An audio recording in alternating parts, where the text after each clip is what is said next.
ऐसा नहीं है, देखिए ऐसा नहीं है कि जिसका सिलेक्शन हो रहा है वही योग्य है। योग्य बहुत सारे बच्चे होते हैं, अब सीटें ही लिमिटेड हैं। योग्यता में संख्या बहुत ज़्यादा है यदि योग की बात करेंगे। बट एक हाँ ये डेटा ज़रूर है कि अब 10 लाख फॉर्म भरे जाते हैं, तो 10 लाख में से आधी तो भीड़ है, आधी वो है कि भाई कोई भी फॉर्म आ गया और हमने फॉर्म भर दिया।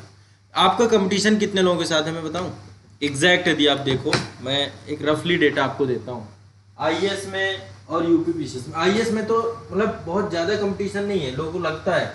आईएएस में यदि रफली फॉर्म भरे जा रहे हैं 10 लाख, मान लीजिए 10 लाख फॉर्म भरे गए,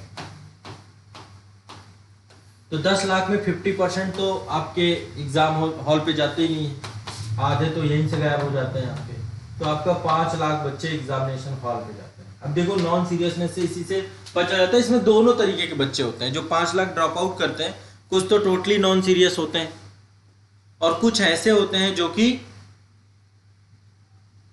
तैयारी कर रहे होते हैं और उनको लगता है यार अभी थोड़ा सा ठीक नहीं है, मेरी अभी प्रिपरेशन पूरी कर लेता हूँ फिर अगले साल दे दूंगा। तो कुछ ऐसे भी होते हैं, उसमें सीरियस भी होते हैं।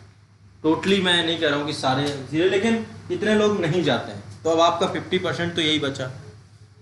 अब लेकिन ये 5 लाख में से ये जो 5 लाख लोग एग्जाम देंगे प्रारंभिक परीक्षा का, मैं प्रारंभिक परीक्षा में देखो एक अलग ही क्रेज होता है, क्योंकि प्रारंभिक परीक्षा में सिलेक्शन का रेशियो सबसे कम है। मतलब देखो तो 5 लाख में 6,000 7,000 बच्चे मेंस के लिए, 10,000 15,000 बच्चे जाएंगे, तो परसेंटेज निकालोगे तो बहुत कम होता है। अब इसमें सीरियस कैंडिडेट यदि कहें, देखो इसमें आधे से ज्यादा के साथ क्या कंडीशन है, फॉर्म आ गया भर दिया, उनको ये लगा कि यार कोई बात नहीं। फॉर्म आने से क्या होता है कि एक एनर्जी आ जाती है, चारों तरफ एक माहौल बन जाता है, वो भी भर देते हैं उस माहौल पे। उनकी प्रिपरेशन इतनी अच्छी नहीं है, बट इनमें से लगभग 25,000 से 25,000 बच्चा एक कंप्लीट सीरियस स्टूडेंट है। 25,000 यदि मान लीजिए 10,000 बच्चों को मेंस के लिए लिया जाना है, वैकेंसी के हिसाब से चेंज होता रहता है, तो इनमें से आपका कंपटीशन इन 25,000 से है। और स्टेट पीसेस में भी यही काउंटिंग है, कोई ऐसा नहीं कि बहुत बड़ी काउंटिंग है। आधे से ज्यादा ऐसे हैं जो रेगुलर नहीं रह पाते, हो सकता है उन्होंने 2-3 अटेम्प्ट पहले दे दिए हो, पर कोई फर्क नहीं पड़ता है कि आपको उसका, वो रेगुलर नहीं है तो उसका कॉन्फिडेंस वैसे भी लो है। तो आपका जो कंपटीशन है कोर इन बच्चों से है। अब ये बच्चे सारे योग्य हैं, सारे योग्य हैं, इनमें से चुने जाएंगे वही, जितनी वैकेंसी आएंगी कि 600 चुने जा रहे हैं, 1000 चुने जा रहे हैं, लेकिन योग्य 25,000 है। ठीक है, आयोग इनसे उठाता है, पर ये नंबर बड़ा लग रहा है, ये नंबर है नहीं। ये लोग नॉन सीरियस लोग हैं, ये रेगुलर नहीं है, आज इन्होंने तैयारी शुरू की या फिर किसी देखा देखी में तैयारी शुरू कर दी, फिर ये दूसरे कई एग्जाम देते रहते हैं। जो पूरे समर्पण के साथ एक एग्जाम पे लगे हुए हैं उनकी संख्या इतनी ही है। तो भीड़ से मत डरो, भीड़ बहुत है। लोग अफवाह भी फैलाते हैं कि हम आईएएस की तैयारी कर रहे हैं, बट आप उनको यदि कंप्लीट सिलेबस भी पूछ लो तो नहीं पता है आईएएस का, है ना। तो आईएएस की तैयारी का अफवाह फैलाना एक अलग विषय है और आईएएस की तैयारी करना एक दूसरा विषय है। ऐसे स्टेट पीसीएस वालों की भी संख्या है। लोग जो है अफवाह फैलाने से क्या होता है,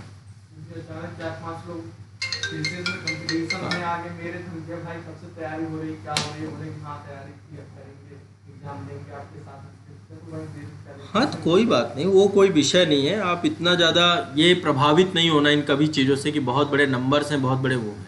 आपको सीरियस रहना है अपने काम के प्रति, जो आपका काम है उसके प्रति आप सीरियस रहिए। सुबह शाम तक पढ़िए, डेली आंसर राइटिंग करिए, सप्ताह में एक बार मॉक टेस्ट लगाइए, जो पढ़ रहे हैं उसका रिवीजन करिए। ठीक है, बस काम आपका, इसको ईमानदारी पूर्वक कर लोगे तो इस 25,000 की दौड़ में आप हो या नहीं हो ये आपको आइडिया लग जाएगा। ये वो लोग हैं जो पढ़ रहे हैं, इन्हीं में से निकलेंगे जो निकलेंगे, पर योग्य सारे। ठीक है, आप ये नहीं कह सकते कि योग को 500-600 बच्चे, ऐसा कुछ नहीं है।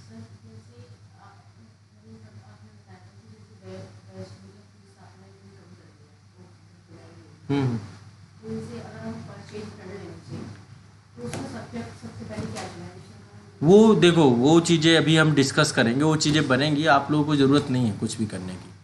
ठीक है, जब मैंने आप लोगों के लिए कुछ सोच रखा है, जैसे ही होता है आप टेंशन मत लो, बहुत सिस्टमेटिक चीज़ें लेके चलेंगे। बस आप ये है कि उसको फॉलो कर लेना, जितनी चीज़ें हम लेकर चलें।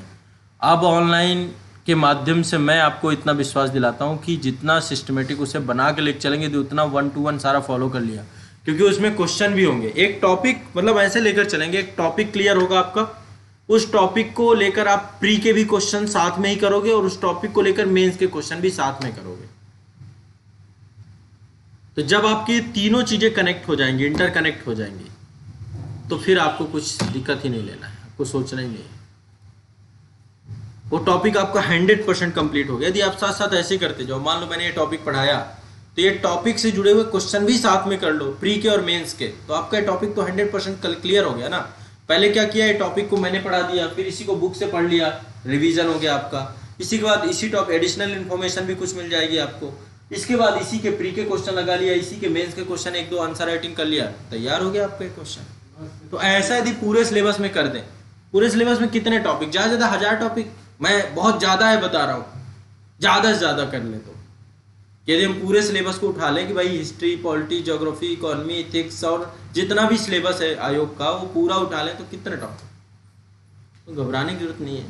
पहले तो भीड़ से नहीं घबराना है, दूसरा इससे एक सिस्टमेटिक बेस से हम लोग अभी चलना चालू हो जाएंगे और उसको बस आपको फॉलो करते हुए चलना है। जैसे वो पूरा हो जाए फिर आपको टेंशन नहीं, ठीक।